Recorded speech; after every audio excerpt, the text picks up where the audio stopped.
applying a new systematic FUSI atau FMEA technique for risk management in light steel frame system. Dengan referensinya, penulisnya dari Ali Yigane, kemudian ada Muin Yunesi Herafi, kemudian ada Syed Behnam Rezafian, kemudian ada Kaurus Behzadian, lalu ada Hasem Syariat Madar. Dengan judul Journal of Asian Architecture and Building Engineering tahun 2022. Latar belakangnya adalah steel frame atau LSF adalah sistem konstruksi berbasis rangka baja ringan yang umum digunakan untuk bangunan bertingkat rendah hingga menengah.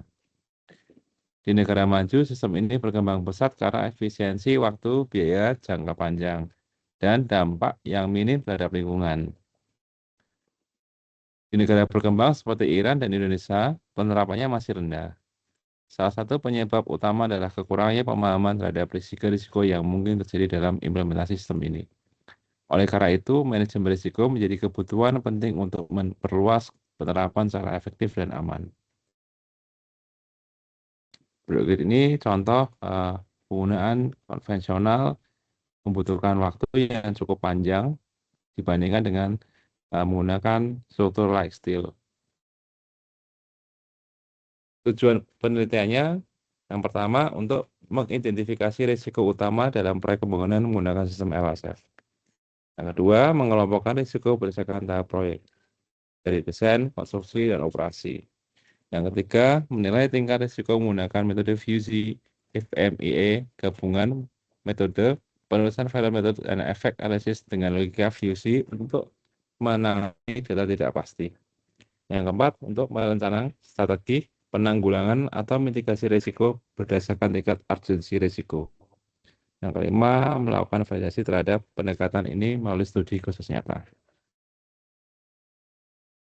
Keunggulan sistem LSF antara lain untuk kecepatan konstruksi, jadi pabrikasi menggunakan perakitan yang cepat di lokasi. Kemudian bobot juga ringan, menggunakan beban struktur yang cocok untuk daerah rawan gempa. Untuk bahan juga ramah lingkungan karena menggunakan seluruh komponen LSF bisa didaur ulang. Kemudian ada desain fleksibel, dapat dibuat dalam berbagai bentuk dan tampilan fasad. Kemudian ada efisiensi energi karena instalasi termal yang baik membantu efisiensi energi. Lalu ada kemudian instalasi mempermudah integrasi antara listrik, HVAC, dan pipa. Metode penelitiannya identifikasi risiko melalui wawancara, pakar, literatur, dan observasi lapangan. Penilaian risiko dengan fusi FMEA, kombinasi metode FMEA dan logika fusi untuk menghitung risk critical number atau RCN. Strategi dan respon validasi solusi. Menyusun strategi mitigasi dan validasi solusi menggunakan indeks scope expected deviation atau SED. Kemudian ada identifikasi risiko dan klasifikasi risiko. Identifikasinya ditemukan 29 jenis risiko melalui kombinasi wawancara dan kajian literatur.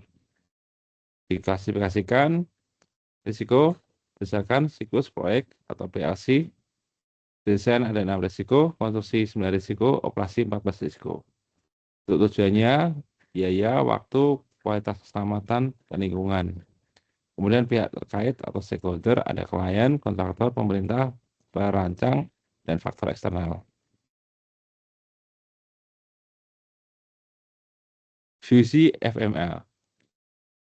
FMA atau Failure Method Effect Analysis, metode sistematik untuk mengidentifikasi kegagalan potensial dalam sistem dan menentukan dampak serta prioritas penanganannya.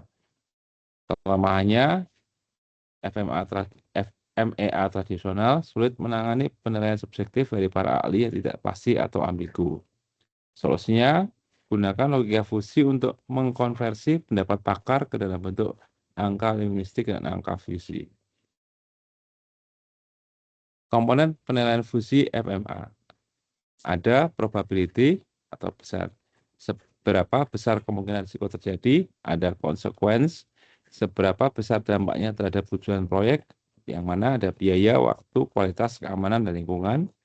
Kemudian ada control number, seberapa besar kemampuannya tim proyek dalam mengendalikan risiko tersebut. Semakin kecil CN-nya, semakin baik. Langkah-langkah penilaian fusi FMEA. Gunakan skala linguistik sangat rendah, rendah, sedang, tinggi, dan sangat tinggi untuk menilai setiap aspek. Masing-masing linguistik dikonversi dan ke membership function atau trapezoidal atau triangular fusi number. Itu nilai fusi untuk angka P, C, dan CN dari seluruh responden menggunakan bobot berdasarkan pengalaman dan pendidikan. Gunakan metode fusi aritmatik dengan alpakat dan diffusification untuk menghitung RCN atau Risk Critical Number. Yang mana rumus RCN adalah sama dengan P kalikan C kalikan N. C dihitung dari bobot gabungan 5 tujuan proyek.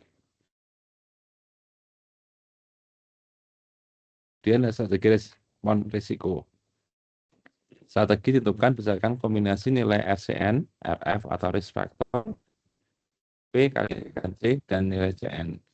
Klasifikasinya rank 1 diterima atau accept, risiko dapat diterima. Yang 2 transfer, risiko dikendalikan atau dialihkan. Kemudian rank 3 mitigasi atau dihindari. Rank 4 kombinasi strategi. Batas respon berdasarkan nilai L1, L2, dan L3 ditentukan dari nilai hasil pengolahan fusi. Kemudian ada hasil identifikasi risikonya. 5 risiko tertinggi RCN. Ada IWO atau intoleransi pemasangan objek berat, FIM atau flammability of insulation material, VMP, variable to measure penetration, ESI, improve sound insulation, BGUW atau breakable gypsum board. Komposisi risiko berdasarkan fase proyek, desain ini bernilai 21%, operasi 44%. Kesimpulannya, fusi FMEA terbukti mampu menangani data tidak pasti dari pakar. Fusi FMEA terbukti mampu menghasilkan ranking risiko yang lebih akurat. Fusi FMEA terbukti mampu memungkinkan penentuan strategi penanggulangan secara teratur. Kemudian, nomor 4, pendekatan. Ini dapat mendukung ekspansi penggunaan LSF secara lebih luas di negara berkembang. Berikut paparan dari kami. Terima kasih. Assalamualaikum warahmatullahi wabarakatuh.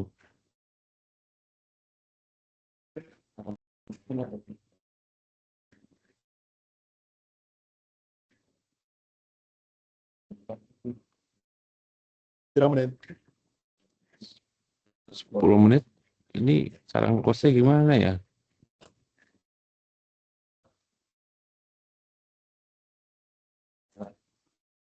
Ini mau